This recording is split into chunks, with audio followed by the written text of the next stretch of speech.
This is my, I'll read you just this little piece because my friend Anna, who is here tonight, and I took our black belt test together. So I'll read you my first Taekwondo test, which was a yellow belt test, the most terrifying one I've ever had. After that, it was easy compared to the yellow belt, which is the first test.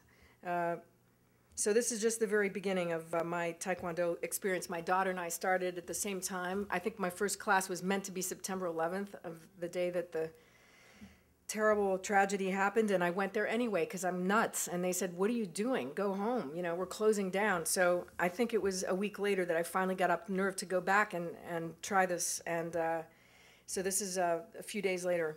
And my teacher, my Taekwondo master, Mr. Bill, is very much at the end of his life. I had lunch with him yesterday, and he's not long for this world. He has very advanced cancer. So I thought I'd read this for him too. Within 3 weeks, I'd learned the first form, Kicho 1, and was shakily practicing side and front kicks, high and low blocks, and shouting out deep, guttural belly yells with my punches. I still felt like an absolute fool, but nothing was as terrifying or paralyzing to me as sparring.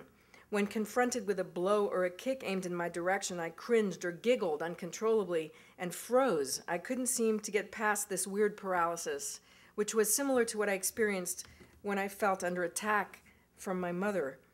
Once I got a bruise the size of an orange on my bicep from cringing in the wrong direction during a sparring exercise and accidentally encountering Mr. Bill's brick of a foot. I really liked that bruise. I wore t-shirts to show it off, and when other moms at Erna's preschool asked, "My God, what happened to your arm?" I proudly responded, "I got kicked in Taekwondo." After 3 months of attending twice a week, Mr. Bill told me that Erna, my daughter, and I were ready to test for our yellow belts. The promotion test was on a Friday evening in early December, and the studio, which they called the dojang, was crowded with people, grown-ups, children, from black belts to lowly white belts. Kevin had to be in Las Vegas on business, so Erna and I went by ourselves. Erna was not afraid to test, but me, my heart was pounding too fast, my mouth dry, hands sweating. I watched Erna stand up and take her place among the children. I couldn't believe how brave she was. Where had that courage come from? Not from me, that's for sure. Before I could quit drinking, I couldn't give a reading without taking Inderal, a beta blocker prescribed to me by my doctor. I called it Endure-All. I wished I'd had an Endure-All right now. I wanted to run away. Erna passed her yellow belt test with a plus mark and sat down coolly beside me, crossing her legs. And then it was the adult's turn. "I'm scared to death," I whispered to Erna. "I feel like I'm going to throw up." "You could quit right now. You could walk away." This was a comforting thought that kept passing through my mind, and I was seriously contemplating it. But what would Erna think? "What are you scared of, Mommy?" Erna asked.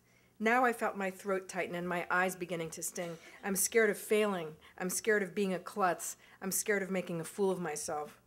"What's a klutz?" Erna regarded me with her luminous eyes. "A klutz is a person who's not good at sports," I explained, swallowing hard. "You're not a klutz, Mommy. If I can do it, so can you." She squeezed my hands. My palms were wet with sweat. It was also trickling down my back. I was starting to hyperventilate. God, please don't let me fuck this up, I thought. "You're right," I said. "White belts," shouted one of the stern-looking black belt judges at the front. He began to read off names from a list. When my name was called, I stood up quickly and ran to the second line in front of the black belt judges, 6 of them, and I bowed. There was Mr. Bill, his face quiet as a mask. Dr. Richard Chun, 12th Dan black belt and one-time Olympic champion, owner of the dojang, sat straight-backed and unsmiling in a black suit and somber tie, taking notes behind a table covered with a white cloth. Mr. Bill turned his eyes toward me and blinked once, almost imperceptibly, and I remembered to breathe. I didn't ace the test at all, but I did pass. Elated, we went home and called Kevin in Las Vegas, and then my mother. "Guess what, Mom? Erin and I passed our yellow belt test." Silence. "You're nuts," she finally said. "And don't you think that's dangerous? She could get hurt, you know." In adult children of alcoholics parlance, calling my mother on this occasion was like going to the hardware store for oranges. And maybe I was nuts. As my friend had once told me, insanity is doing the same thing over and over again, expecting different results. Thank you so much for coming out.